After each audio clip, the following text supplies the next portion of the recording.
Okay, now we're going to go and work on some of the examples out of your homework from section 1.6. I have two examples I'm going to work in particular to show you step by step how to do these.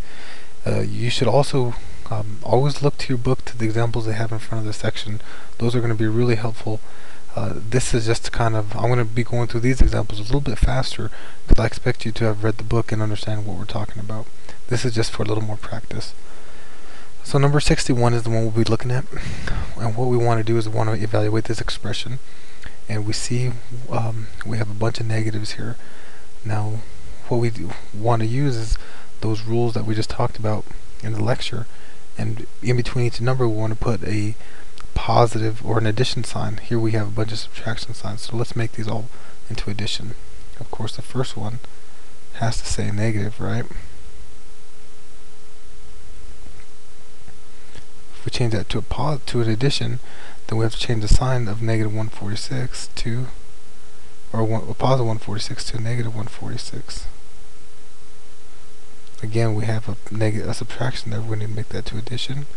Since it's a positive 50, we need to change that to a negative 50. Here we have a negative subtraction sign. We want to put an addition sign.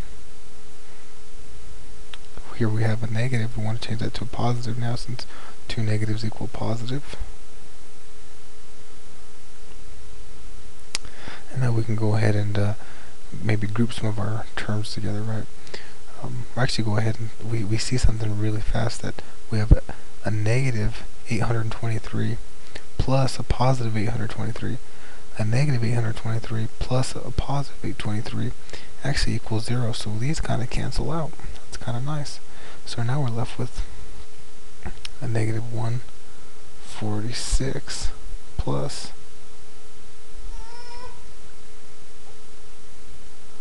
negative 50. And here we have, we start off on the way left side of the number line, negative 146. If we add another negative 50, we go further to the left, and our answers are going to be negative 196. That's our answer. So I'm going to go ahead and save this real fast.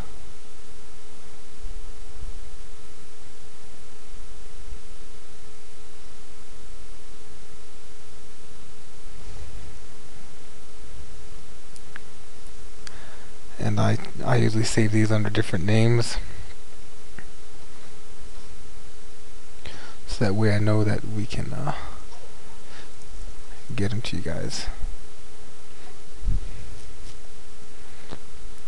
Now what I'm going to do is I'm going to go ahead and work on the next problem, the next example out of the book.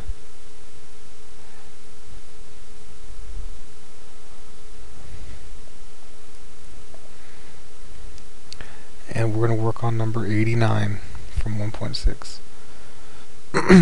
Now number 89 has something a little different. It has the absolute value signs. I've seen a couple of questions from section from week 2 about the absolute value sign, so we're going to go ahead and discuss that a little further here. But again, the same rules apply. Whenever we have a subtraction sign in between numbers, we're going to always want an addition sign. In addition, we're going to want to distribute the negative signs where possible to make things a little easier for us. So let's go ahead and work on this guy. First thing we're going to want to do is distribute that negative sign. Negative distributed to a negative 3 actually turns out to a positive 3. Negative to a positive 7 makes it a subtract 7. We don't do anything with the negatives outside absolute values.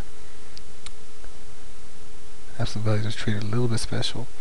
And now negative times negative, distributing it in there, makes it a positive 2. Now what we got to do per order of operations is calculate everything inside the absolute value sign. So here we have negative 9 plus 3 minus 7. Well, again, we could write that as an additive inverse. We can change it to a plus negative 7, right? And this guy, we can go and calculate this one out real fast. Negative 17 plus 2 equals negative 15. Now let's go ahead and work on this left side. Negative 9 plus 3 we know that's going to equal negative 6. Negative 6 plus another negative 7 is going to equal negative 13.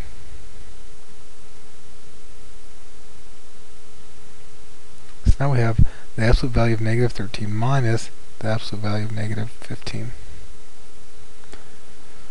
So now we go ahead and apply the absolute value. Absolute value signs mean whatever is inside there now becomes a positive. So absolute value of negative 13 is just 13 minus, and the absolute value of negative 15 is 15. And we know that 13 minus 15 is just like saying 13 plus negative 15, and that is equal to negative 2. Okay, I hope that helps. You should be able to finish all the homework now. And remember, post the discussions. Let me know if you prefer this style better, me talking to the PowerPoints and then doing some actual homework examples. I take your feedback really seriously, and I'll try to do my best to help you out. Good luck.